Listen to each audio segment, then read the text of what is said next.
Morning, everybody. How we doing today? Part 2, Riverside, 1961. And as we saw in Part 1, they're kind of a juggernaut right now. They're doing a lot of material. Album a week plus. And I'm sure there's weeks where they don't do nothing, and then some weeks they do 3, depending on holidays and seasons and all that, how that works. But there's a lot of material they're launching, and it's crazy that they weren't making a buck. They were so mismanaged, and Keep News was so focused on the production side and the music side of things, and Growler was supposed to be the day-to-day business, but apparently Growler just really kind of struggled with some of it. So it's sad that they left, because they were a great sister to Blue Note in this stretch, and they housed a lot of great musicians. Their stable was incredible, and one of the reasons why it's important to understand the labels is in some ways there's a larger group setting that if you're studying the group, the band, the Blue Note band was the roster of artists at given times. And certain bass players and drummers were there for a long time, certain piano players, certain guys just were a staple of the stable.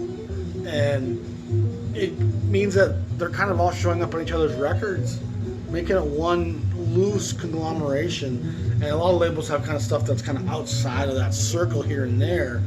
But Blue Note doesn't have a lot of that. It's very much from that circle. And Riverside is, for the most part as well, going to have Philly Joe Jones and Sam Jones on a lot of records. Wynton Kelly's going to show up with a lot of stuff, depending on who was in on the stable at a given time. But we'll dive right in. 1961. We're now into kind of the middle of the year. This is a great record by Walter Norris, a rather unknown pianist. He's a fantastic player. He's got some elements of Don Friedman, Bill Evans, even some Monk and Powell. He's an interesting player.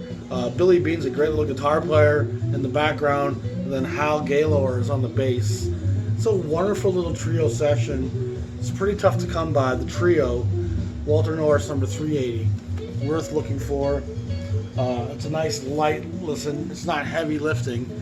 This record's outstanding. Elmo Hope Sextet and Trio Homecoming.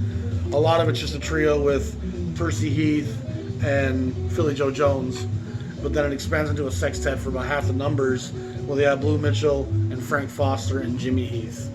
And those sextet numbers are outstanding. This is number 381, and that's a record that's really worth tracking down. Hard to come by. I had to go to Japan for some of these because they were just so tough to find. Another great piano player, I believe, out of the DC area is Dick Morgan. This is one of his 3 records on Riverside. This is number 383.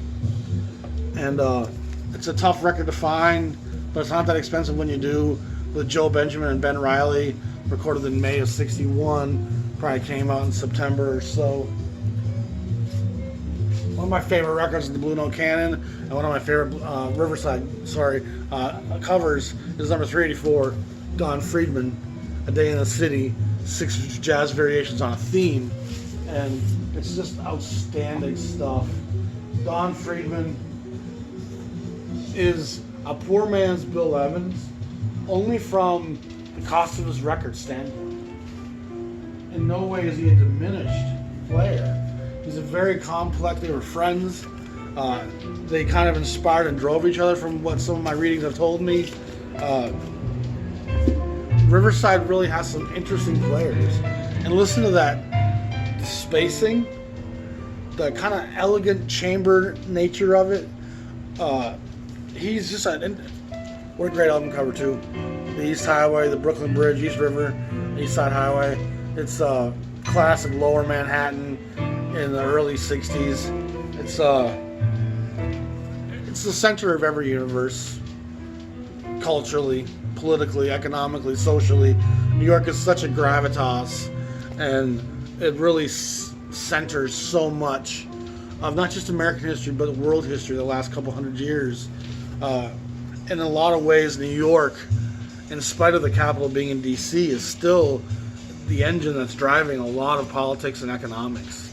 Economics is definitely centered here globally, and that's changing some. places like Dubai now, or there's Singapore. There's other economic centers now that have a strong pull. Multinational corporations, some have left America for reasons, but New York's such a complex place. The Ken Burns' brother, it's Dave, not Dave Burns, he's a trumpet player. Rick Burns, I think it is, does a great documentary on New York City. It's about 10 hours long, maybe even longer, and it's equally fascinating as his brother's jazz documentary, baseball documentary. And it's the only city in America where you can tell the history of the nation by telling the history of this city. You don't get to have the history of America by talking about Minneapolis, Los Angeles, Las Vegas, Dallas, Miami. They're going to be small chapters and regional centered stories. New York, it just mirrors the history of the entire era: colonization, revolution, Civil War. Every chapter, it's mirrored and amplified in New York, and everything is just, and it goes for the entire global community. Things that happen around the world matter and are significant in New York that the rest of the country doesn't care about. In part because there's economic interests everywhere, in part because there's social groups from all over the world that are there, and that was true 150 years ago. So New York's a great center for jazz, because all that intersecting intelligence, all that intersecting consciousness, jazz is streaming all of that as part of its energy source, part of what it's feeding on. There's social reform happening in New York that's not happening anywhere else. There's upward mobility happening in Harlem in stages that's not happening anywhere else. There's also the redlining of districts and the forced migration of blacks into certain pockets and neighborhoods that's also awful and tells an ugly story of there still being great segregation, and how they use black populations to downgrade certain neighborhoods so that the prices will eventually bottom out, so they can be repossessed and bought at the lowest prices possible. And now we're going to redevelop them and be able to make a killing because we allowed the blacks to make the property value so reduced that we got them for a killing. And then they'll move the blacks into these other red line districts and say, you got to move here now.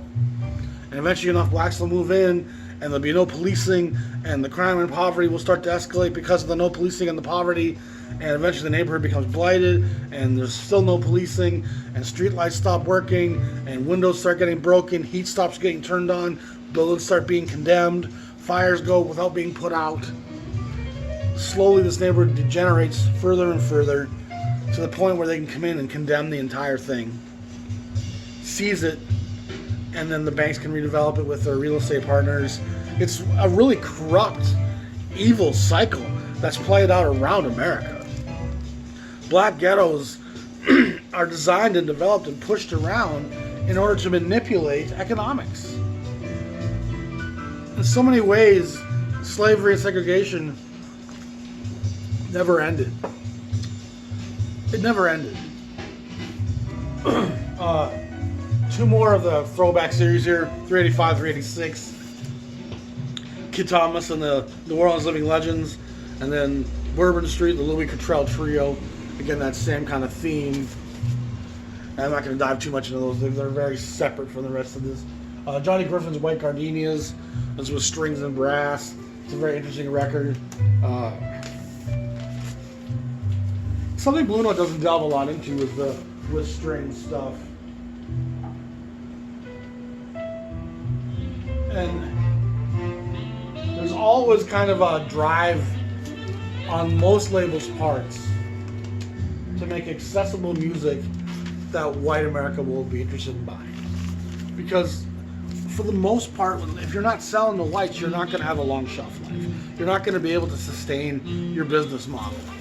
And it's why you see labels like Pacific and Fantasy, even contemporary, last much longer than the Blue Notes and the Riversides and the Savoys. When you were appealing to a black demographic and you were relying on black consumption on some level, and plenty of white kids were buying those records in those urban areas, but the shelf life of black music labels is fairly minute. Prestige is one of the great exceptions. Prestige stays around quite a long time, Eventually they sell to Fantasy as well, but you hear Griffin here playing in a setting, like I said, that's a little bit more suburban, a little bit more refined, less swinging, less blues, but he can't help himself. And on a lot of levels, as much credit as Miles gets from all these people, Miles' Gil Evans stuff is directly related and a result of a lot of these other labels trying to kind of replicate that formula, because they wanted to sketches of Spain themselves. They wanted to take a jazzier group and put it with music that white people kind of know, like how Miles took the Spanish Aranjuez, I can't say the word, but they'll take off in Hollywood or Broadway stuff and do it kind of jazzy with some strings, and we'll make it kind of anonymous. It's a tribute to Billie Holiday, which is really cool. Mostly it's her song, if not all of it.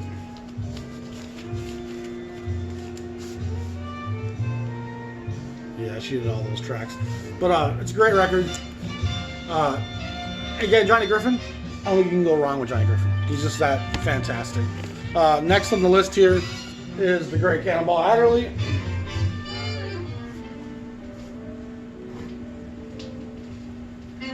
And Cannonball is in a strong stretch here. This is where he's playing with his brother, Sam Jones, Louis Hayes, and Victor Feldman. And Wynton Kelly appears on a couple tracks. This is called Plus, Quintet Plus. Again, 61. Arriving soon. Well, you needn't. New Delhi. That's dope. Nice swinging lilts there. It's an Eddie Vincent track. Interesting. This is number 386, I believe. 388. And I can honestly say all these Riverside Adderley records are definitely worth seeking out. This Bobby Timmons record is outstanding. It's a live session.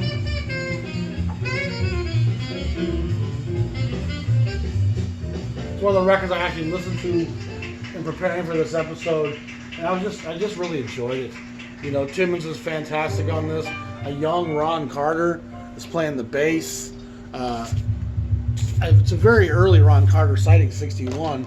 His first album on New Jazz is just appearing, and he's fantastic there. Listen to him. I don't know if you can hear that very well, but he's just fluttering around in the low ranges. It's dope. And Autumn Leaves, wonderful rendition of that. A great record, worth finding. And I gotta remember who the drummer is. It's Al Heath. So again, October 61, the great Bobby Timmons, who, for those of you who have forgot or don't know, he played with the Jazz Messengers, Art Blakey and Company, for a long time. And he starts getting his own sessions on Riverside while he's still playing on Blue Note with Blakey and the Company. Barry Harris makes another record here, number 392, which means there's a couple more of those New Orleans, Chicago records in there that I'm actually missing now.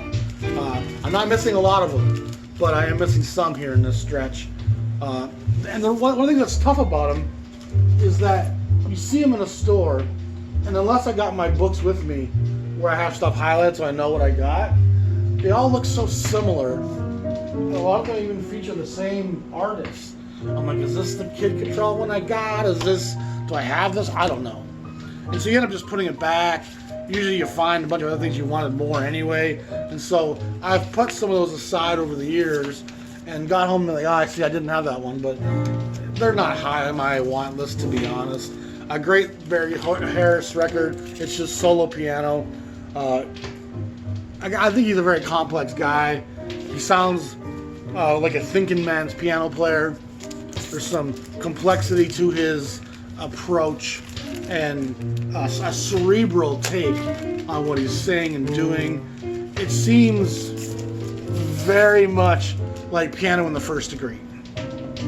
Like, it's not manslaughter. He didn't just stumble upon what he's doing.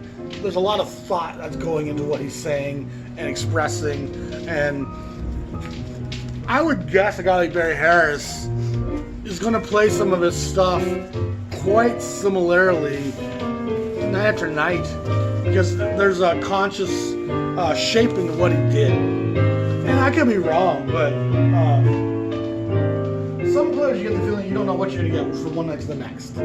But I feel like Harris, as mentally connected to his music as he was, it seems like it's probably going to be true to his compositions fairly frequently.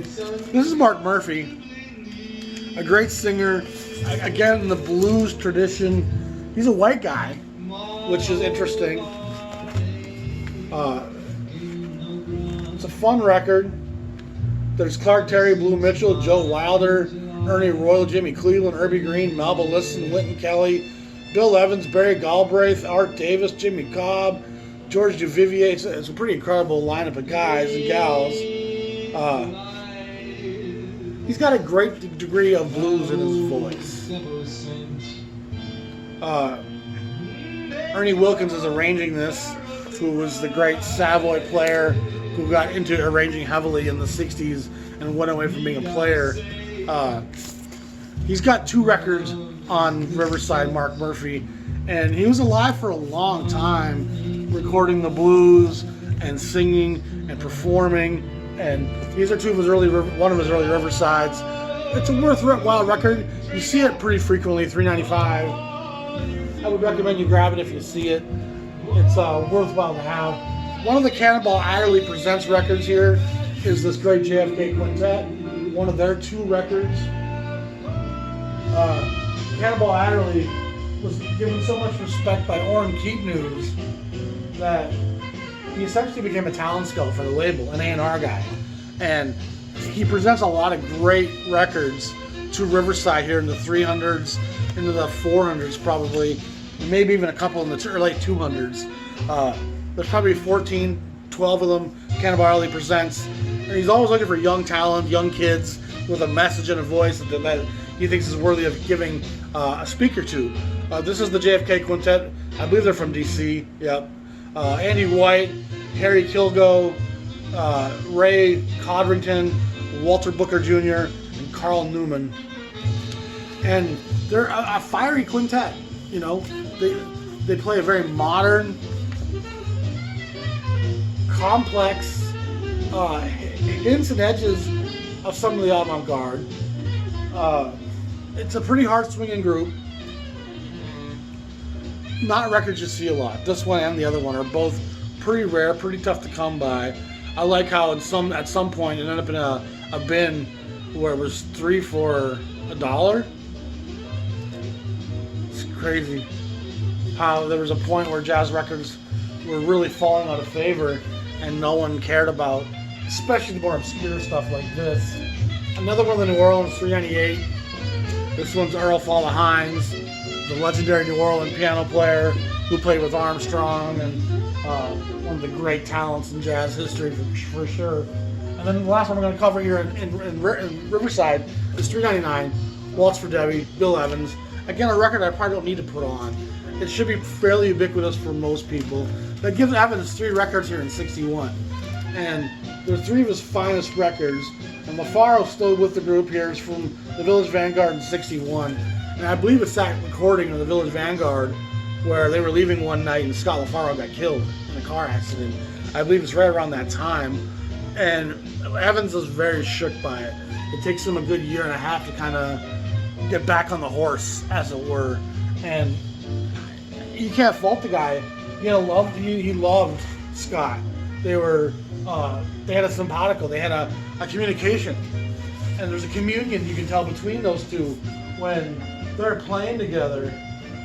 There's no questions or doubts of LaFaro and Evans' ability to sense where the other one was coming from.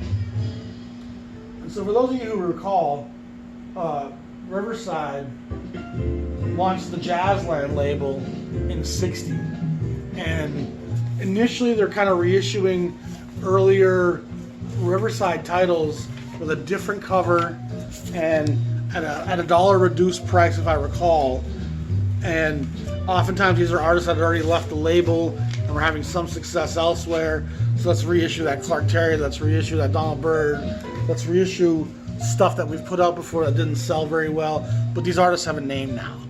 And putting out the same album cover doesn't seem to really work, so we're going to give it a new sequence, a new cover, and that's what the early Jazzland stuff was. But by 1960, 61, they're starting to put a lot of cool stuff there. Some of it's stuff they've bought and are issuing in America from Europe. Some of it's just stuff that's like with prestige new jazz. It's kind of new, cutting edge, young edges of the avant-garde stuff that goes on new jazz. That's where they put the newer, modern sounds. And 7000 went soul. But with Jazzland, you don't really get that distinction. It's stuff they probably don't think has as much commercial viability on some level, perhaps. But at the same token, there's 4 fantastic Red Garland records here in 61 and 62 that are on Jazzland. This is number 48. I'm going to show you about 15 here real quick in a row. Fantastic record. His group, of course, changes here being on Riverside. It's now with Sam Jones and Charlie Persip, whereas with Prestige it would have been Art Taylor and Paul Chambers. So having Persip, who's a great player, his Bethlehem record's great. It's really hard to find. And if I recall, that Bethlehem Charlie Persip record has a young Freddie Hubbard on it, which always makes it worth having. But this is bright and breezy, fantastic trio Garland stuff, always worth having. Nat Adderley is getting records on both Riverside and on Prestige. Interesting record here was Joe Zawinul, Sam Jones, Louis Hayes, Wynton Kelly, Paul Chambers, and Philly Joe Jones. So it's actually 2 different sides. It's a promo copy, if you can see that little sticker. Naturally, promo copy bought by someone here, can't really read it. S. Ross, let's say Shepherd. I can't tell what it says, but it looks like it almost might say Shepherd. Like someone named Shepherd bought this at one point. Their handwriting is not easy to read. Most Jazzland labels look like that, or kind of maroonish. The Japanese reissues will usually just use a Riverside print. But, and I've been on record as saying Nat is one of the most underrated guys in this era. He played bebop really well. He plays hard bop really well. He's got some tonal edges. He's great at velocity and tempo.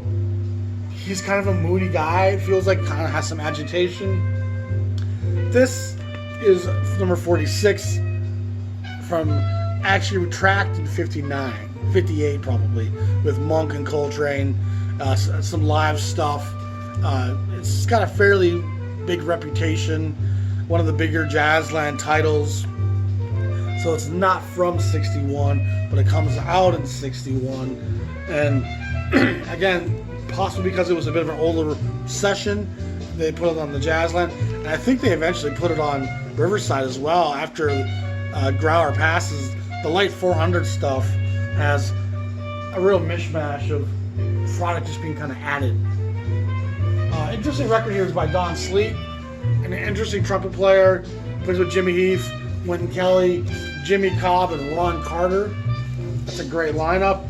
It's number 45. That's the stereo looking label with the maroon.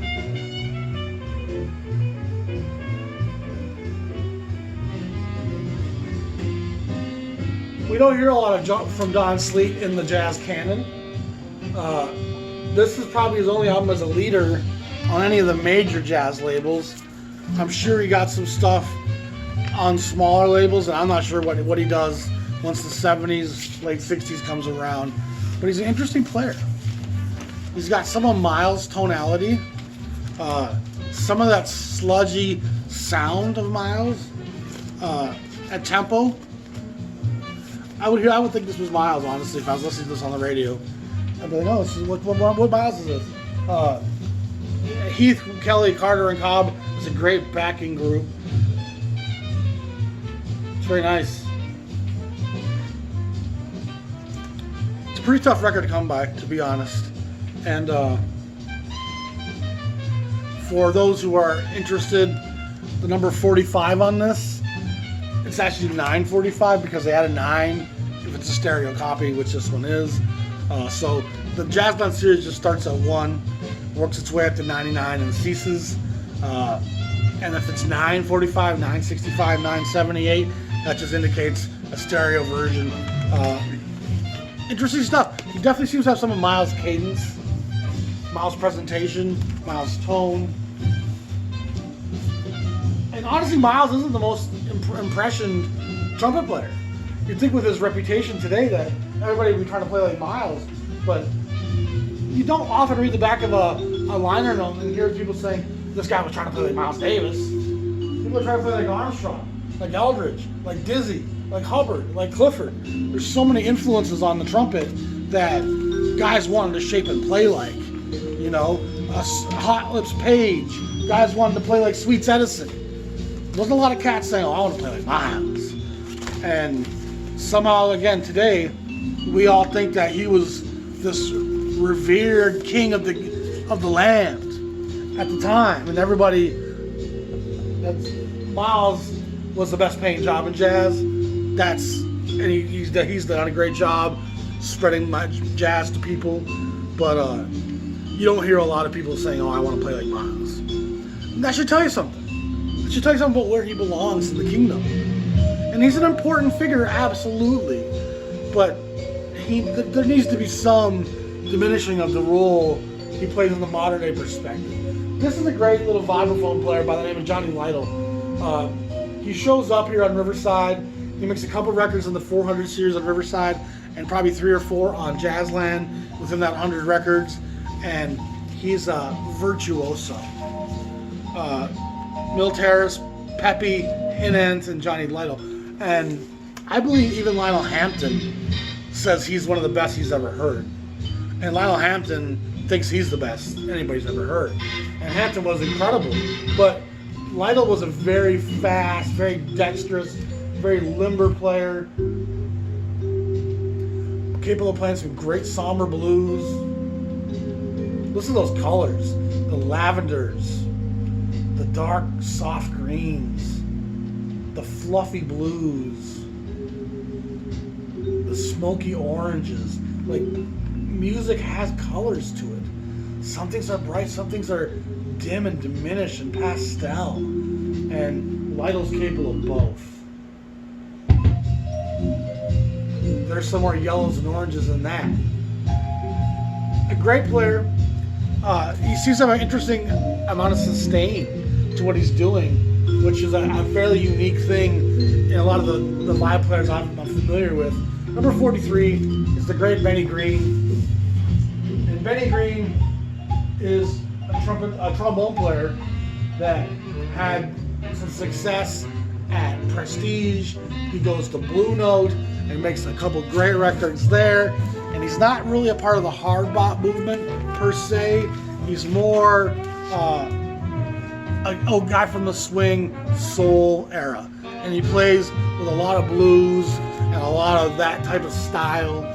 He's not going to be giving you the dexterous Jimmy Cleveland, J.J. Johnson type of bebop virtuosity. He's going to play more from the swinging, soul, bluesy spectrum. This is with Johnny Griffin and Junior Mance. So right there you have a great session. And then I bet you the bass player, Paul Chambers or Larry Gales, and Ben Riley's on the drums. Great stuff. Again, probably could or should have been on Riverside, but they put it on JAZZLAND. So you're not really getting a distinction at all here for Riverside versus JAZZLAND. And I think initially the JAZZLAND titles were less expensive. If they remain that way, I'm not sure. These guys got quite a few records on JAZZLAND as well. Griffin and Lockjaw. So Johnny Griffin and Eddie Lockjaw Davis, they were doing blowing blues sessions at Prestige. Lockjaw was under contract there. Griffin was under contract here. And so they actually do records together on both. And anytime you get Griffin and Lockjaw together, you're going to get a blowing session of the highest degree. It's going to swing. It's going to swing hard. It's going to be lots of elements of the blues. Some barbecue sauce dripping. There's going to be a few up-tempo numbers. There's going to be a blues that you could soak your beans in. You know, there's going to be some corn on the cob that's going to drip down your chin with the butter and the salt and the pepper. And you're going to say to yourself, God damn, that's some good blues. And these guys are just fun. They're just fun. They play in unison at times. They never thought of it as a cutting contest or trying to outshine each other. They were trying to display how two players could play the same thing so differently, yet coherently together. Junior Mance, a great piano player. He shows up on Verve in like 58, 59, has one record there as a leader. Then he starts making some records here for Riverside and Jazzland. He probably has 5 or 6 titles here. And Mance is a very interesting player. There's some Art Tatum in that.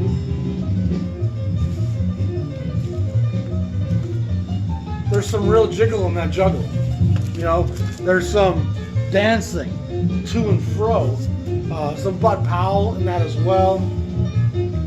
Larry Gales and Junior Mance with Ben Riley, recorded in February of '61. So it's an OJC reissue, and we're thankful to OJC Fantasy for issuing so much of the Jazzland and Riverside title.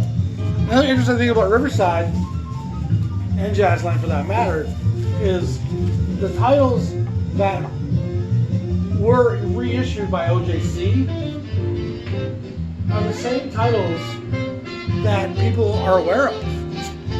And the titles that didn't get reissued, and that's true for Prestige as well. Anything that Prestige and Riverside put out that OJC doesn't reissue, those titles have become very obscure and unknown. And it's not necessarily just the fact that they reissued the most desirable titles, not some of it, but some of it is just that those OJC releases have kept a lot of artists who were peripheral on people's tongues, people see them in record stores, so they become well popularized. A guy with 5 great Riversides, like the great guitar player, I can't think of his name right now, 1 second. A guy like Mundell Lowe, who most people have never heard of. That's partly because those are really good records that OJC didn't reissue. So those 5 Riverside Mundell Lows from early in the late 50s, no one knows about them. And they have some demand, but for the most part they sit on eBay with no one looking for them. This is another great record by Griffin and Lockjaw, playing the music of Monk. Jazzland number 39. And so it's fun watching the different themes.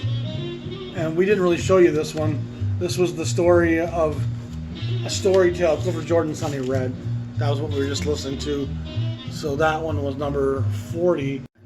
So there's a lot of really cool titles here. Wild Bill, a guy from Detroit, Wild Bill Moore, real honkin' R&B, Texas tenor vein somewhat, but he's a Detroit guy. He puts on a lot of R&B-ish jazz crossover stuff in this era. He makes a couple of great records on Jazzland at this point. Joe Harriet, who is one of those great UK players we've talked about. He's a guy that definitely circles the avant-garde. And this is his first record, if I recall, and it's less edged out than his second Jazzland title. It's called Freeforms or something like that. And that one's got a lot of real avant-garde edge to it. This one here is a little bit more traditional. They're both pretty tough to come by. Some kid decided to color on this one, which I was not too thrilled about, but it did allow me to get it for a very fair price. I've had this for a long time. I can't tell you what I paid for it, but I'm guessing about 20 bucks. It's a promo copy. The vinyl plays great. Just some kid went crazy on it with a pen. Dumb kid. Harry South is on the piano, Bobby Orr on the drums, Coleridge Good on the bass, Hank Shaw on the trumpet, or Shake Keans on a couple of songs, I guess. But sounds like it was recorded in England.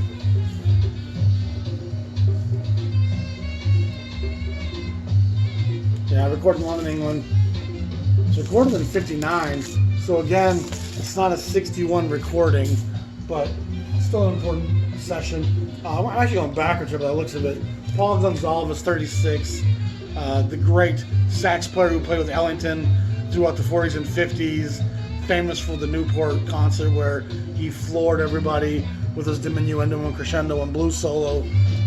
He gets a few records here in the early 50s on Argo, and he shows up on Impulse in 61, 62, and here he has a Jazzland session from 61. It's called Getting Together, Jazzland 36, recorded in New York, December of 60, came out in 61. Les Band, fantastic guitar player and flautist. This record's awesome. I just listened to it recently. It's full of life, it's bright, it's vibrant, a real fun player.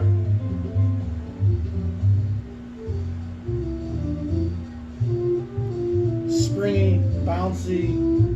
There's rabbits dancing in the meadow. Butterflies float about my head.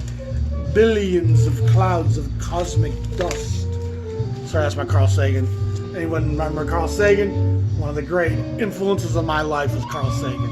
For a kid searching for identity, searching for understanding, the message of Carl Sagan in the first Cosmos series was absolutely grounding on so many levels, and it made sense. I could follow the logic of what he was saying to me, and I was thirsty for that. Tubby Hayes and Ronnie Scott, two more UK guys that Riverside or Keep News is giving some popularity and love to here. It's nice. Tubby, Ronnie Scott, Joe Harriet, none of them got big thrift in America. They're all fairly unknown here, still to this day. But in England, they're big deals. There's a great label, JAZZLAND, is it? There's a label today that's reissuing a lot of Joe Harriet stuff. Those guys are great. I've talked with a couple of the fellows quite a lot. One of my favorite records in this stretch is this Harold Land record. Kenny Dorham shows up on it. I just listened to it recently. It's a flamethrower record, absolutely great set. And then this Sunny Red record's also great with Yusef Lateef and Blue Mitchell and Barry Harris. So that's Jazzland 33. I went backwards on my Jazzland records, I apologize. But it gives you an idea of some of the breadth of what Jazzland Riverside was doing. It's a pretty incredible stretch. I'm trying to see where I'm at. 37. Riverside deserves more accolades than they get. And as popular as Blue Note has become, and as much demand as there is even for old prestige records, here's the problem Riverside faces, is John Coltrane and Miles Davis don't really track on Riverside. And they both track on Prestige, they both track on Blue Note, and they both those labels both receive glow from the stars of those two guys, bringing them to their labels and then pushing people out into the labels' catalogs. Riverside never has that. Riverside has Monk, which will get you there eventually, but Miles and Coltrane are so ahead of the field in the eyes of today's consumer, and it just keeps Riverside a step or two back in the modern perception of the importance of these labels. And Riverside really is ahead of Prestige at this point, and right there neck and neck with Blue Note at this point in terms of doing some incredible, modern, cutting edge, broad stroke jazz.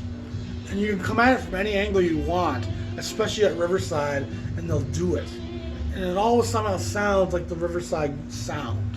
The Blue Note sound is a little bit more succinct, a little less variation to it. And we looked at Impulse first, and Impulse is all over the board. So Blue Note and Riverside are much more concise in their sound. They're absolutely the cutting edge of what's happening in jazz at this point. you do have Africa Brass and Village Vanguard happening at Impulse. And those records, along with some stuff that Dolphy's doing, are going to start springing the doors open to Pandora's box. And there's going to be a real changing of the guard in what's going to sound and be called jazz. For better or for worse. Simultaneously, the audience for jazz is leaving. You know, Beatlemania is right around the corner. The Stones are about to come over. Muddy Waters, Little Richard, Chuck Berry, those kind of artists, Elvis Presley. There's so much pop and rock and roll, soul music starting to really ascend. So jazz, even in its more popular forms, is diminishing. And out of that vacuum, the avant-garde kind of comes about. And there's also a certain recognition saying no one's really buying or watching these records like they used to buy jazz. So who really cares on some level how inaccessible it becomes? And I'm sure the record labels didn't want that to be the case. But I think the players were recognizing that the Sidewinders and the Bossa Nova, jazz as being the modern voice of a people was no longer going to be the case. And the Kool and the Gangs and the Earth, Wind and Fires and those soul R&B groups I started to show you, that's going to be where the voice of the black community is now being heard. Curtis Mayfield's going to speak louder and more concisely than what the Jazz Cats were able to say and do. And the Jazz Cats, in order for you to hear that message, it requires empathy and understanding. It requires you to go to the music and try to comprehend where it's coming from. When Curtis Mayfield says what he says, there's no need for interpretation. It's limited because it's always going to be that concise formula, unlike jazz, which can reinvent itself with every doing of it. But the voice of the people definitely moves to the soul artists. And it's interesting watching as the soul artists come into that spoken form of their message and their social consciousness that coincides with Dylan and him influencing the Beatles and the Byrds, and then all of a sudden the social consciousness of the white counterculture. It's like white America didn't really grasp what Armstrong and Ellington and Parker and Dizzy and all these great jazz cats were saying. It went right over their heads in a lot of ways. We just danced to it, got drunk to it, had sex to it. We liked that black culture, but didn't really understand the consciousness that was being streamed, the emotion that was coming out of it. And it was like when the soul music starts speaking that message verbally, I think it inspires the Crosbys, the Neil Youngs, the Buffalo Springfield, Stephen Stills, the entire movement to say, you know what? We can start saying things with this music. And rock and roll blossoms 64, 65, 66, 67, and there's kind of the feathers are taken off. And the Beatles do things so successfully that are alternative that it kind of opens the key for everyone else to try. And few people do it as well as the Beatles did it. But rock and roll has zero limitation for a brief moment where you can say and do almost anything. And you can hear that from 67 with Hendrix and the Velvet Underground and Frank Zappa and the Mothers. And there's so much interesting. Pink Floyd, Led Zeppelin shows up. There's all this infinite variation of how rocks can sound and look. The Doors. Rock goes from being Elvis and sounding like Elvis and Little Richard and being rooted firmly in just the R&B extraction of Willie Dixon and Howlin' Wolf and Muddy Waters, which is what rock and roll comes from. And now the consciousness of Dylan and the social movements of the 60s, coupled with the verbalization of the soul singers, allows rock and roll to speak. And suddenly a white artist is saying things that need to be said that they never really had said before. And of course the industry eventually puts the kibosh on it, and by 1970 the Eagles are taken over. And popular Elton John, and becomes it becomes less conscious. It wasn't acceptable to have our artists steering people's minds that directly. And so there's a conscious effort, it feels like, to shift the music in the 70s away from intellectualism, spiritualism, consciousness, and it kind of opens the door for disco to come in. This new carnal, sorry guys, my phone battery, actually my phone memory was full, so I had to go delete some stuff. But disco comes in, and it's this new sexual kind of carnal music that distracts from the economics, politics, and social issues that music was trying to address in the 60s. And we turned our back on society and the decay from a government oversight economic standpoint.